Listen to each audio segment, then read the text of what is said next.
होणाऱ्या बायकोला मी आत्ताच शाश्वती देतो की काही बिघडवणार नाही, सगळ्या गोष्टी छान पद्धतीने करेल. लग्नानंतर तुमच्या बायकोने तुमच्या घरी येऊन राहावं असं वाटतं का तुम्हाला? तसं काही नाही, तिच्या घरी राहू शकतो. तुम्ही तिच्या घरी राहू शकता. जाऊ येऊ शकतो मी. लग्नाचा विचार करताना तुम्हाला तुमचा जोडीदार कसा असावा असं तुम्हाला वाटतं? मम्मीला पसंत असावी, स्वभावाने छान असावी, दिसणं तर ऑफकोर्स छानच असेल. मला आवडतीये म्हणल्यास त्यात विषयच नाहीये. दिसायला चांगला पाहिजे जोडीदार.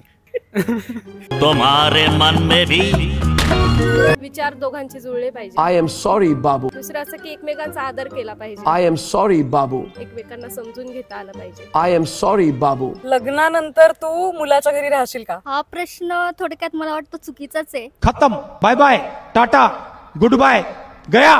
मुलीने माझ्या घरी यावं असं म्हणण्यापेक्षा मुलीनी स्वतःच्याच घरी यावं. माझ्या सोबत राहू, घर कुणाचं ते मॅटर नाही करत माझ्यासाठी. तरी माझ्या घरचे सगळे गावाकडे आहेत, मी इकडे पुण्यात आहे, तर तिकडे बी नको इकडेही नको, आपण कुठेतरी राहू सोबत. मुलीने लग्नानंतर तिचं आडनाव बदललं पाहिजे का?